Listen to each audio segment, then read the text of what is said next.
Well, hey everyone. Welcome back to Redefining Hustle, Navigating Success as a Christian Woman. I'm your host, Erin Harrigan.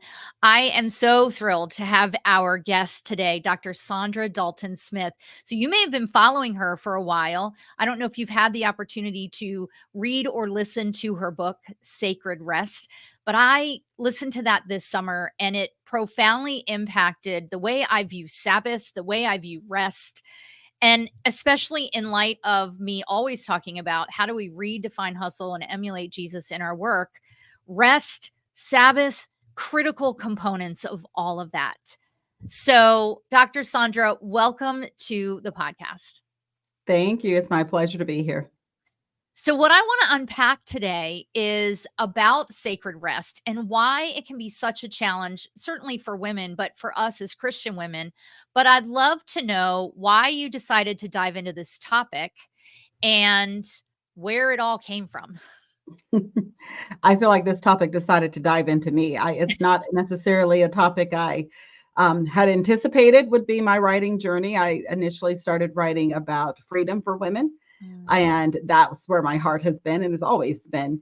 And in that process, though, I burned out personally. I burned with having a full-time job, having two kids within a 2-year period. So it was a lot of extra on my busy day already. And then on top of that was already doing things within writing and ministry, was leading a Bible mm, study and other things. So I felt like I had a very full and blessed life, but it consumed me. I had mm. no margin. I had no, as some people say, work-life balance. I don't believe in balance. I call it harmony. I Yeah. had no work-life harmony. There was just no joy in the process anymore. And so when I burned out, it wasn't I didn't want to do those things. It wasn't that I wanted to quit. I wanted to figure out, how do I sustain? How do I Mm, stay in a place of joy in the process of the doing? yeah. And that's really where God met me in this journey. It's like, I don't want you to quit these things either, but I need you to Right. understand how this works, how you're Mm. able to actually have the capacity to do the things I've called you to do. And so that's how it all started for me. And I recently walked through Priscilla Schreier's Breathe study. And one of the things that I really took away from that is that the good things aren't always God things, and that we can take anything, even in the clarity of understanding the assignment that we've been given and how he uses our gifts and talents to impact the kingdom, that we can take it too far. Mhm. And how he pulls us back to say, no, no, no, I'm the one that gives you the power, the strength. I love that you talk about that from a standpoint of harmony. I've heard that so many times. It's something that one of my clients and good friends talks about, that balance really isn't true, but how do you harmonize all of it? Yeah, yeah. So sacred rest. Tell me about this title. Rest was not something that was sacred for me. Rest was something that was, it's if I have extra time, if I can fit it into my day, it was the extra if there was available space in my life. And so a big part of that process was actually returning it to the sacredness. When something's sacred, you value it, you cherish it, you make space for it, you actually elevate it. And I needed to elevate rest in my life so that it and work both sat on the same playing field, that one wasn't seen as greater than the other, but that Yeah. both worked in tandem with each other. And so Mm. that was my way of elevating rest. I oftentimes say, I have a fantastic work ethic. I would literally work myself into the grave, but I Right. had zero rest ethic. And Yeah. when I look at the way God discusses both of them, he did not see one as greater and one as lesser. He saw them working together. And Mm. so I needed to do the same. I love the idea of them working together because if we look at creation, right? And him giving the command to create and then Jesus actually doing the creating is something I'm learning about as I study the Trinity right now. And that the thing that was missing, the Lord worked, and the thing that was missing was Sabbath. And in the worldly grind, in the way that I believe the world describes hustle, it is, we are elevated when we're constantly going, and we're not great at that rest ethic. I think one of the questions that I hear a lot from women around rest is, what does rest actually look like? So, what do you believe rest looks like? To me, rest is about restoration. It's about pouring back into the places that have been depleted to get them back up to a healthy place. And so it's not simply cessation, stopping, Mm. which can be a part of it. Sometimes stopping is needed to keep the drainage from continuing, Yeah. but a big part, but most of us do that. Yeah. We stop, but we don't necessarily restore. We don't pour back into the places where we used our energy and our talents. And Mm. that's the part of rest that I tend to focus on, those restorative activities, those restorative processes, helping people see rest isn't just about being still. Yeah. Yes, be still, sit in silence, take a nap, go to sleep. All of those things are great, but Right. they're all cessation activities. What Mm. fills you back up? Stopping just keeps you from further draining. It doesn't always fill you back in the places that are needed. Yeah. So I want to unpack some of that restoration piece. I would love for you to talk about the 7 types of rest, and then what is that restoration piece? Is it that there's restoration in each one of those types of rest? And what does that look like? Yeah, so the 7 types, just to name them and have them out there, are physical, mental, spiritual, emotional, social, sensory, and creative. And so for each type of rest, you can have a deficit in, meaning Mhm. that if you use extensive amounts of energy in that area, that can be a place of depletion. And so for some of us, we say we're tired, but saying you're tired is insufficient. It doesn't actually give you enough clarity to be able to understand what you need to improve in or where you need more restoration. So the question I ask people to kind of reframe that is to say, what kind of tired am I? Mhm. Where have I used energy this day, this week, this month that I haven't been intentional in getting restoration or pouring back into that particular bucket of my life? So every one of them has some very specific ways that you can restore. So, for example, active physical rest, ways of restoration could be getting a massage or going for a leisure walk where you're just improving your circulation. Mental rest might be doing things like meditation, where you're meditating on the word of God and you're clearing out the negative thoughts so that the good thoughts can fill you back up. Or it could be doing something that actually clears the clutter in your mind so that you can concentrate and focus better. Spiritual rest is improving that relationship with God so that we're not just reading the word for the scholar's sake of it, for Yeah. understanding it, but we're reading it to understand Him, to understand that relationship and to deepen that level of intimacy. Emotional rest, looking at the ways we are able to share our emotions and the release that happens Mm. when we feel like we are in a place to be authentic and truthful and just real about what's going on in our lives. Social rest, looking at the people around us and who are the life givers around us. Who are those people that are nurturing us, that are pouring back into our need for acceptance and belonging? Yeah. Yeah. Things like sensory, just to go through all 7 Yeah, quickly. please. Sensory is looking at the number of the ways that we are using our sensory inputs, and Mm. then making sure we spend time in silence so we can get a sensory reprieve from all the noise of the world. Or we are having times when we are allowing ourselves to downgrade the noise and the lights and all of the tactile experiences in our day. And then finally, creative rest, Mm. evaluating how we use energy and problem solving part of our brain and realize that that's part of the creative process and it can be drained. And then making sure that we find those things that inspire us. What actually awakens creativity in us? For some people, it's nature. It could be listening to music, it could be going to an art museum or a theater. What brings your creativity alive? And Mm. realizing that that's just as important an area of rest to restore because most of us spend a large part of our day problem solving. Mm. That is so good. So those 7 types of rest, can you say them one more time? Yeah, physical, mental, spiritual, emotional, social, sensory, and creative. Mm. How do you see as a physician in internal medicine, how do you see rest impacts us physically? Yeah, well, in internal medicine, we're primarily working with people in their chronic rest diseases that are that are from having excessive cortisol and fatigue for long periods of time.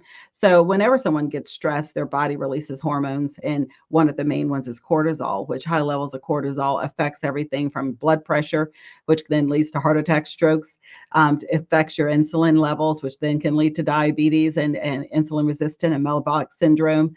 So chronic stress has many aspects of it within our physical bodies, not to mention our mental health and well-being as well.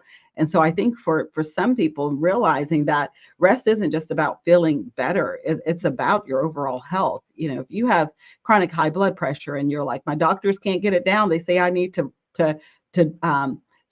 find something that will help me stress less. Well, it's hard to stress less because stress is just change and challenge. You can't manage stress like a bank account where you choose how much stress you want to have. Stress comes at all of our lives. What you do get to manage is how you recover from the stress. That's where we're failing. So the change and challenge is going to just keep coming. That's what we call living. How do Right. you recover from it? That's where people are not really connecting the dots. They're trying to manage stress, which is like trying to control your life. That doesn't occur. Yeah. Oh, that's so good. That's so good. So, as Christian women, right, we know that as we talked earlier, the Lord found that what was missing was Sabbath, and he created that. And we see throughout Jesus's ministry and Jesus's life that he was really good at taking a rest. Like, right, even as his disciples are saying, "No, come on, let's go to this city." And he says, "No, no, no, I need to steal away and rest." Why is this so hard for us as sisters in Christ? I think a big part of it is trying to meet expectations. One of the things that I've been working on since the writing of this book is actually going deeper into some of the mindset behind why this is so hard for people. Mm, And that has led to actually my book that's coming out in March, titled Being Fully Known. I feel like for a lot of us, we spend a lot of energy trying to maintain expectations of others, mm, and so in that process, and even that maintaining what we believe the expectation of God is for us.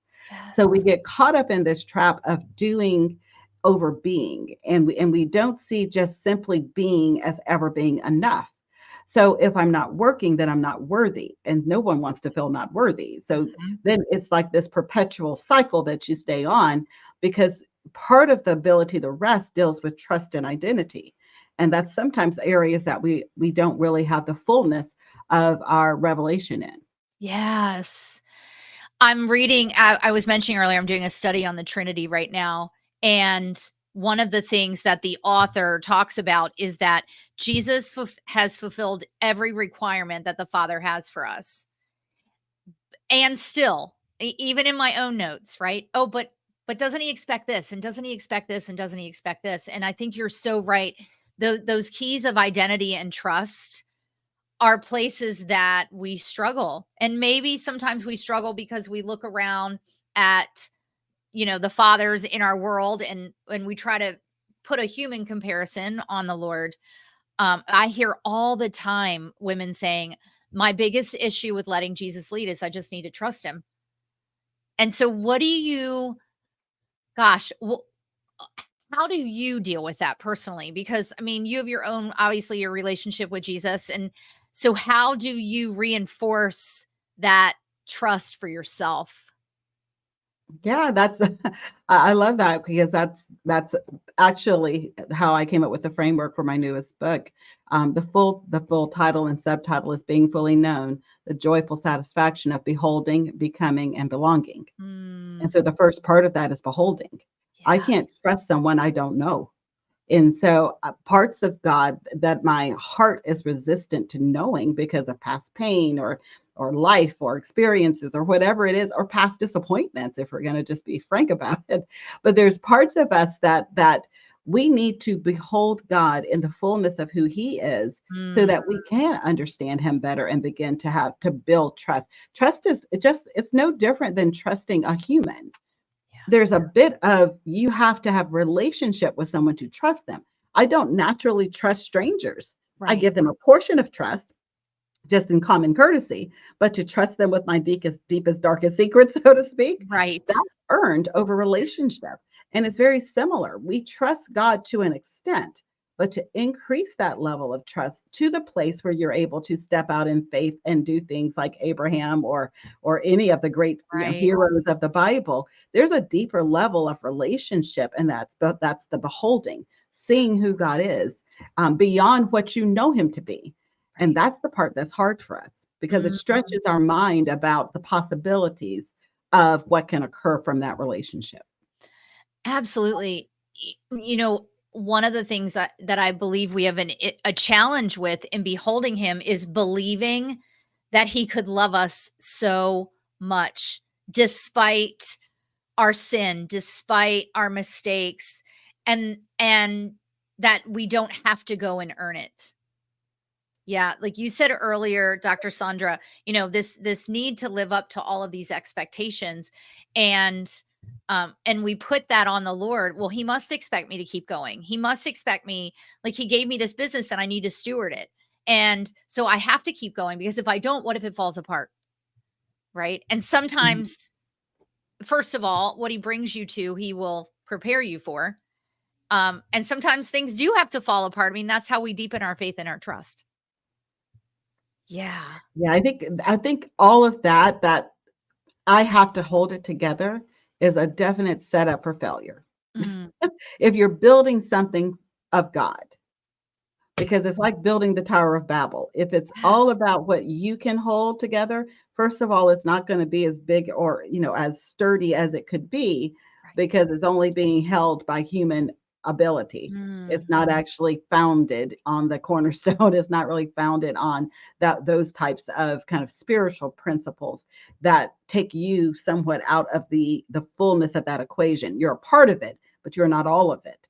Yeah. And I think we have to learn how to maneuver the unknown, Mm. not only with kind of peace, which I think is number one, maneuvering the unknown with peace, but maneuvering it from a place of I take my hands off the outcome. Oh, yeah. It's like I don't have to know the exact outcome. I just have to stay in obedience to what I hear the next step is. The Oh, yeah. outcome is fully up to him. Yeah. And how do you do that? And how have you learned to do that over time? Well, I think it's over time. One step of obedience over time, because each step is different.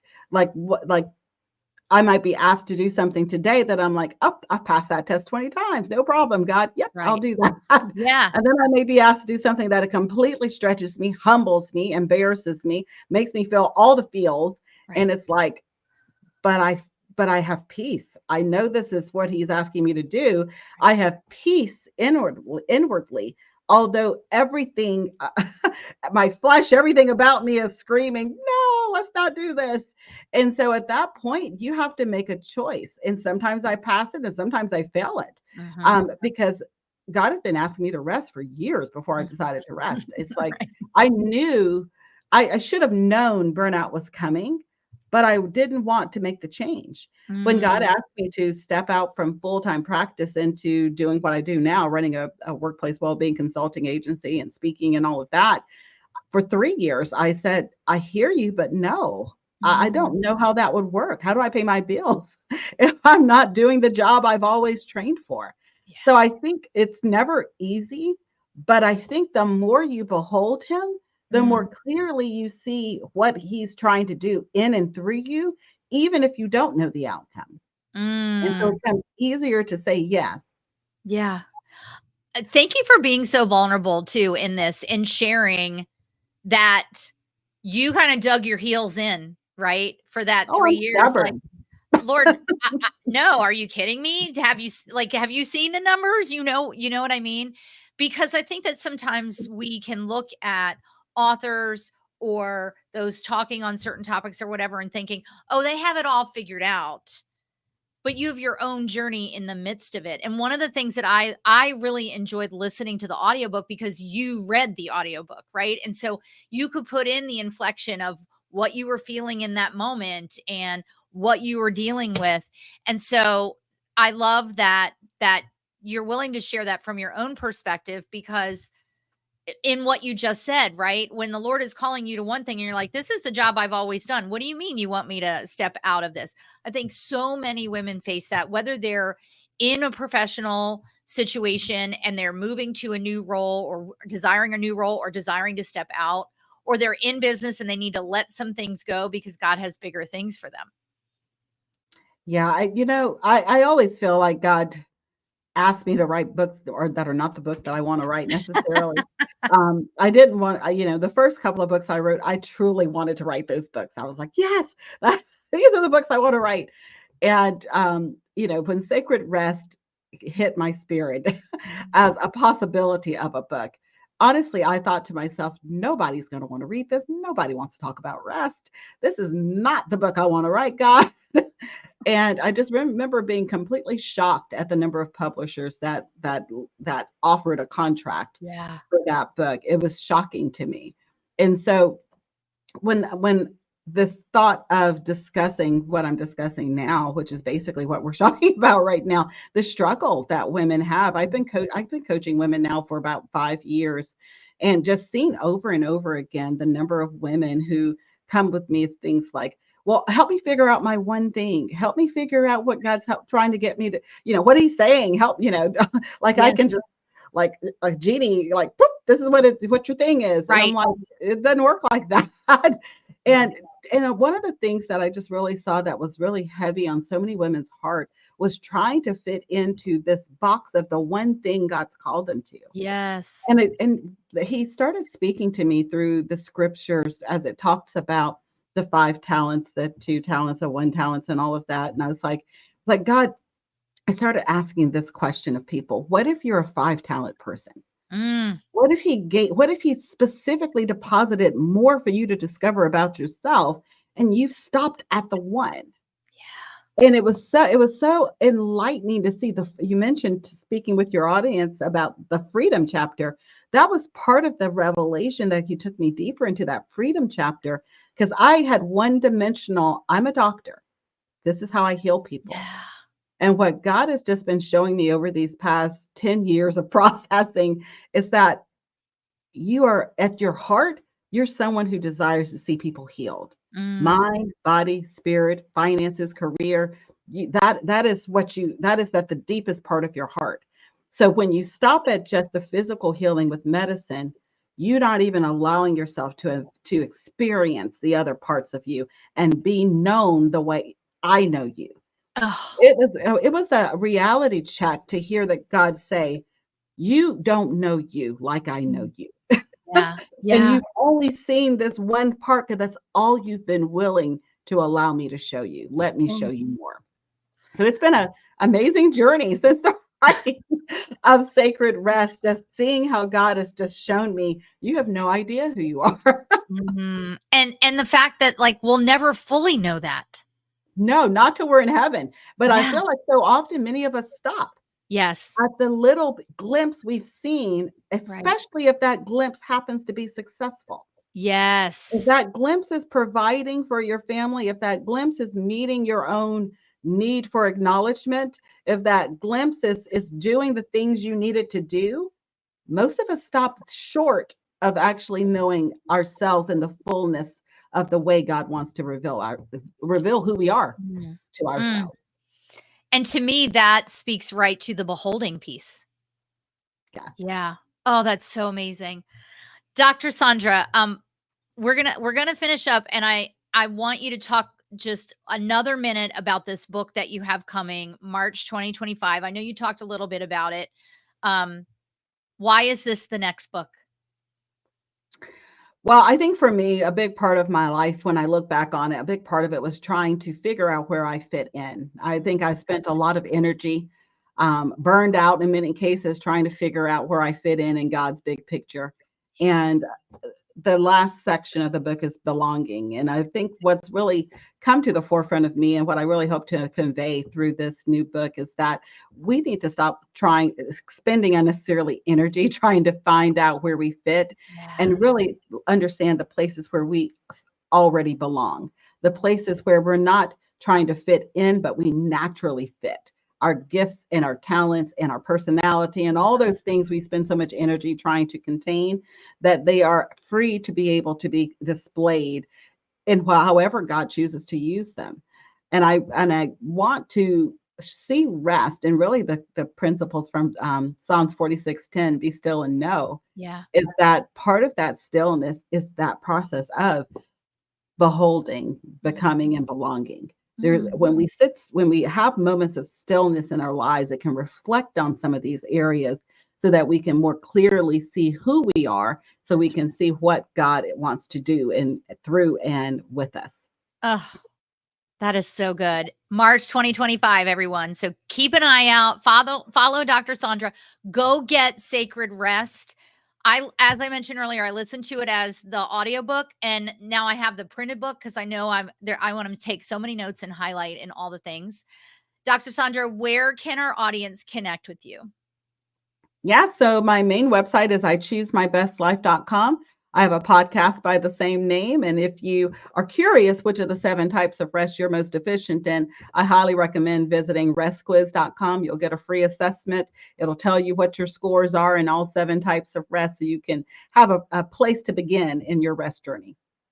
Thank you so much. Thank you so much for being obedient to what the Lord gave you to write this book that He had been kind of tapping you on the shoulder about, and bringing forward your own stories and your own vulnerability, and that this is the healing, right? Like this is so important in the multidimensional person that you are. And thank you for the honor of being on this show. I know, and I can't wait to see how this touches people because I've already been hearing about it as people were texting me. Thank you so much for being here. Oh, thank you. It's been a pleasure. Wonderful. Everyone, go back, listen to this multiple times, get the books. Everything will be in the show notes. And until we're together next time, remember that God made you ambitious, but He did not make you to operate the world's way. And I pray for and encourage you to tune out the world, tune into His truth, and turn up your focus to walk out the assignment that He's given you. We'll see you on the next episode.